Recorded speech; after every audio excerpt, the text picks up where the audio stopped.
आंखें बंद कीजिए और तसव्वुर कीजिए आप पेरिस में खड़े हैं। खूबसूरत शहर, रोशनियां, जश्न का समा और उसी पानी के नीचे खामोशी से कुछ जाग रहा है। आज हम बात करने जा रहे हैं एक ऐसी एक्शन हॉरर डिजास्टर मूवी की जिसका नाम है अंडर पेरिस। और ये कहानी है सोफिया की, एक ऐसी औरत जो पहले भी समंदर से हार चुकी है, लेकिन इस बार अगर वो हारी तो पूरा पेरिस डूब जाएगा। क्या ये लड़की पेरिस को शार्क की तबाही से बचा पाएगी? ये जानने के लिए आपको हमारे साथ कहानी में चलना होगा। फिल्म का आगाज होता है नॉर्थ पैसिफिक के गहरे और पुरस्रार समंदर से, जहां सोफिया अपनी टीम के साथ एक देव हैकल शार्क लिलिथ की तलाश में मसरूफ है। अचानक समंदर की गहराइयों में एक अजीब हलचल महसूस होती है। खतरे को भांपते हुए सोफिया का शौहर क्रिस, सैम, जुआन और टॉम समंदर में उतर जाते हैं। जैसे ही वो नीचे पहुंचते हैं, उन्हें शार्क का किया गया एक ताजा शिकार नजर आता है और अगले ही लम्हे अंधेरे पानियों में से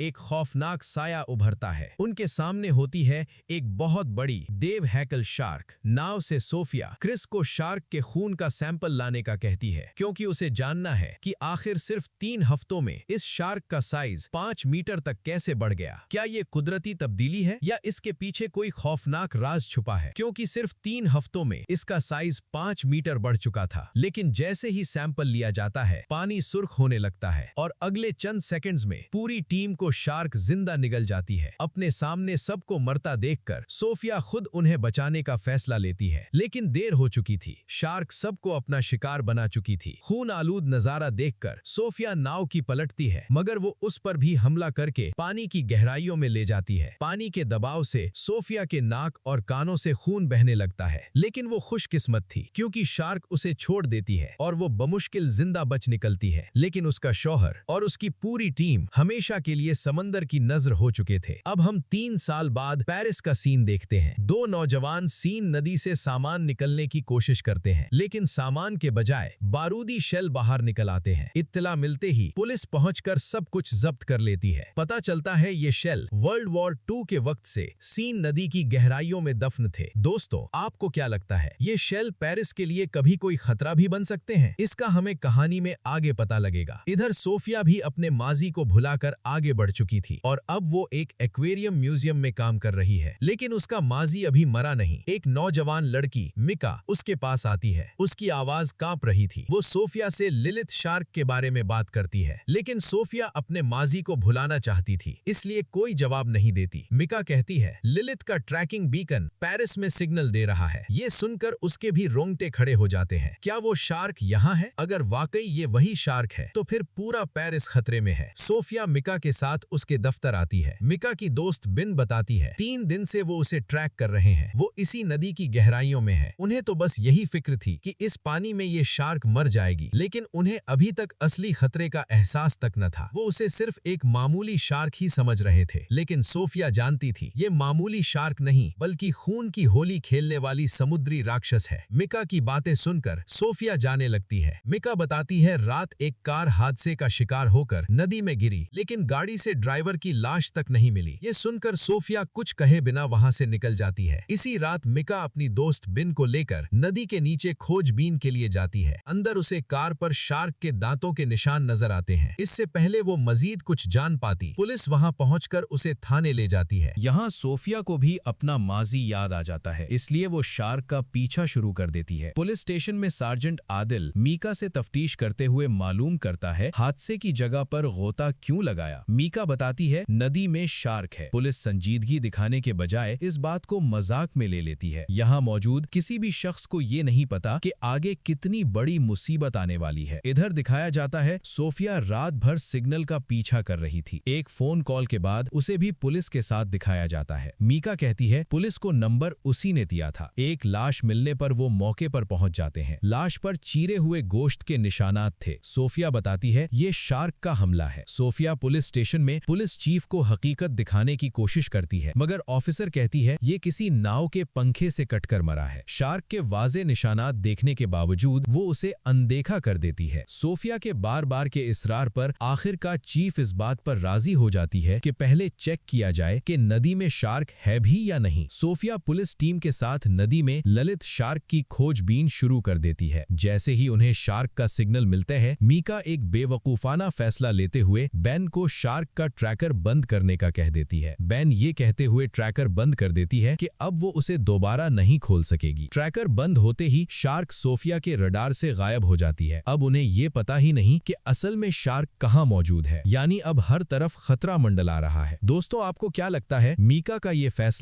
कितना भारी पड़ने वाला था? 3 पुलिस सार्जेंट नदी में शार्क की तलाश में जाते हैं, लेकिन सोफिया उन्हें वापस बुला लेती है क्योंकि पानी में उनकी जान खतरे में थी। इधर सार्जेंट आदिल को भी खतरा महसूस होने लगता है, तो वो अपनी चीफ से कहता है शार्क को पकड़ने तक नाव चलाने पर पाबंदी लगानी होगी। लेकिन चीफ बताती है अगले हफ्ते पेरिस में ट्रायथलॉन रेस है, दुनिया भर की नजरें पेरिस पर लगी होंगी। इधर मीका भी पीछे हटने को तैयार नहीं और एक बेवकूफी का फैसला लेती है। वो एक वीडियो पैगाम जारी करके लोगों से कहती है उन्हें सेन नदी में मौजूद शार्क को बचाना होगा, वो उसका साथ दें और सब एक खुफिया मकाम पर जमा हो जाएं। सार्जेंट आदिल सोफिया से कहता है तुम्हें मेयर को समझाना होगा। अब सोफिया, सार्जेंट आदिल और पुलिस चीफ मेयर के पास आकर रेस मंसूख करने का कहते हैं। मेयर इनकी बात सुनकर भड़क जाती है। इसे तो सिर्फ अपनी रेपुटेशन की पड़ी थी, इसे तो ये भी पता नहीं था कि इसके फैसले से कितने लोगों की जाने जाने वाली थी। सोफिया खतरे से आगाह करते हुए बोलती है अगर अभी कुछ ना किया तो ये सारी सजावट खून में रंगी होंगी। ये सुनकर मेयर बस कितना कहती है कि इस शार्क को नदी से बाहर निकाल दो। इधर मीका जज्बाती होकर लोगों को जमा कर लेती है। वो समझती है वो शार्क को बचा रही है, लेकिन आप जानते हैं वो मौत को दावत दे रही है। सोनार बीप करता है, पानी में लहरें तेज होती हैं और फिर अचानक एक चीख, शार्क हमला करती है। मीका जिंदा निगल ली जाती है। लोग भागते हैं, चीखते हैं, फिसलते हैं, पानी सुर्ख हो जाता है। 12 लोग चंद लम्हों में मारे जाते हैं और ये तो सिर्फ आगाज था। पुलिस भी वहां पहुंचकर जिंदा बचने वाले लोगों को बाहर निकालती है। सोफिया एक मुर्दा शार्क की लैब टेस्टिंग करती है। इंकशाफ होता है ये सब मादा शार्क्स हैं जो बगैर नर के 2 माह के अंदर बच्चा देने के काबिल हो जाती हैं और अब ये शार्क्स साफ पानी में भी जिंदा रह सकती थी। सोफिया कहती है अगर इन्हें ना रोका गया तो पूरा शहर इनका होगा। 12 लोगों की जाने जाने के बावजूद मेयर को सिर्फ ट्रायथलॉन रेस की पड़ी थी। मेयर खतरा देखकर भी अनदेखा करने की कोशिश करती है। सोफिया ये देखकर गुस्सा हो जाती है और कहती है आज दर्जनों मरे हैं, कल सैकड़ों मरेंगे। अगले सीन में सार्जेंट आदिल सोफिया और अपनी टीम के साथ मिलकर